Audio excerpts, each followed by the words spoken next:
Dalam nama Bapa dan Putra dan Roh Kudus. Amin. Inilah Injil suci menurut Yohanes bab 15, 9 sampai 17.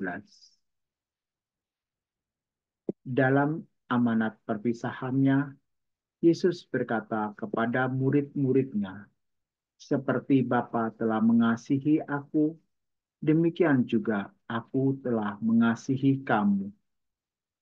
Tinggallah di dalam kasihku itu. Jikalau kamu menuruti perintahku, kamu akan tinggal di dalam kasihku, seperti aku menuruti perintah Bapakku dan tinggal di dalam kasihnya. Semuanya itu kukatakan kepadamu, supaya sukacitaku ada di dalam kamu dan sukacitamu menjadi penuh. Ini perintahku, yaitu supaya kamu saling mengasihi seperti aku telah mengasihi kamu. Tidak ada kasih yang lebih besar daripada kasih seorang yang memberi nyawanya untuk sahabat-sahabatnya. Kamu adalah sahabatku, jikalau kamu berbuat apa yang kuperintahkan kepadamu.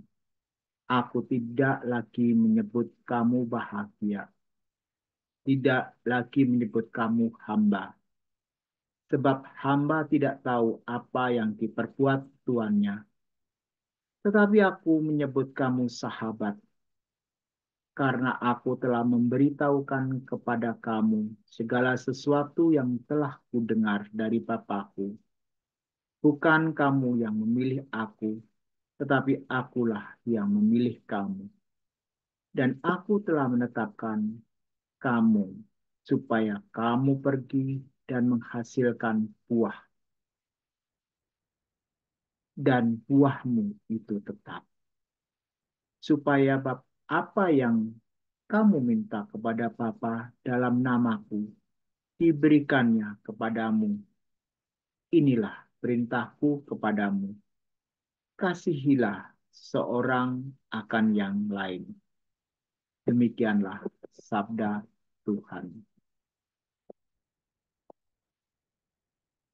Saudara-saudara yang terkasih,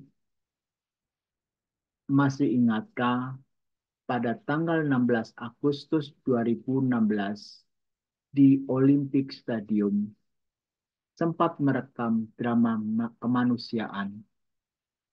Ya, dua pelari yang sebelumnya tidak pernah mengenal satu sama lain justru bahu-membahu menuju garis finish dalam babak penyisian lari 5.000 meter putri. Nikki Hamlin dan Selandia Baru.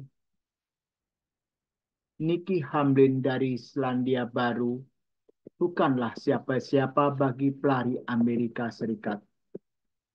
Abe de Agostino, mereka hanya kebetulan saja berada satu grup pada perebutan tempat ke babak utama.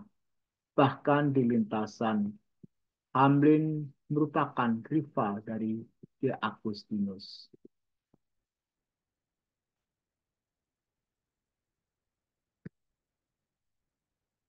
Cerita yang terjadi di Olimpiade de Janeiro 2016, di mana dua pelari yang sebelumnya tidak pernah mengenal satu sama lain, bahu-membahu menuju garis finish dalam babak penyisian lari 5.000 meter putri, dapat dihubungkan dengan pesan kasih dalam Injil Yohanes 15, 9, 17.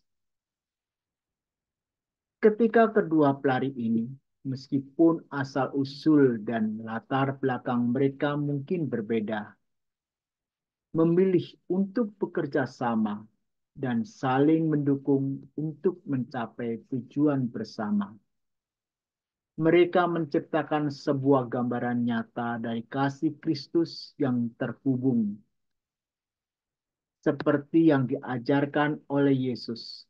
Kasih yang sejati tidak terbatas oleh perbedaan atau ketidakmengertian, tetapi menyatukan orang-orang yang berbeda dalam tujuan yang sama.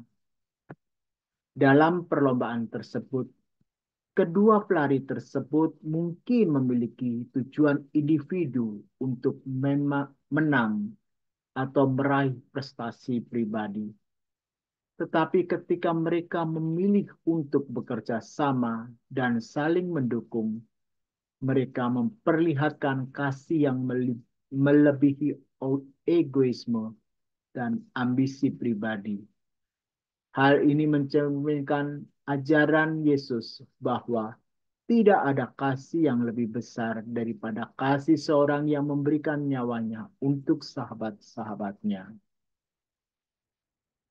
Selain itu, kisah kedua pelari yang tidak pernah mengenal satu sama lain sebelumnya, tapi akhirnya bersatu dalam persatuan yang erat untuk mencapai tujuan bersama, juga mencerminkan pesan Yesus tentang persahabatan yang erat dengannya dan antara sesama pengikutnya.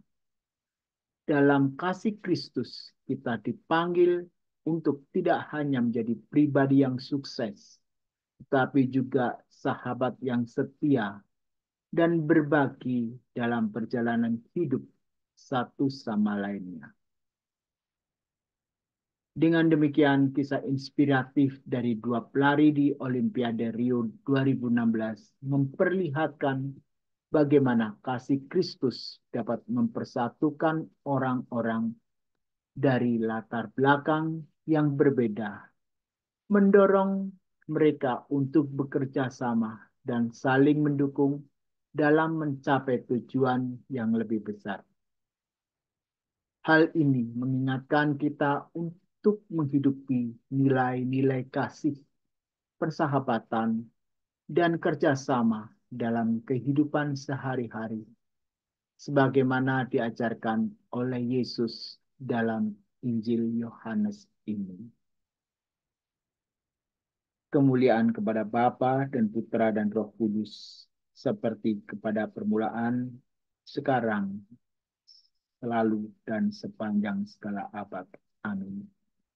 Dalam nama Bapa dan Putra dan Roh Kudus. Amin.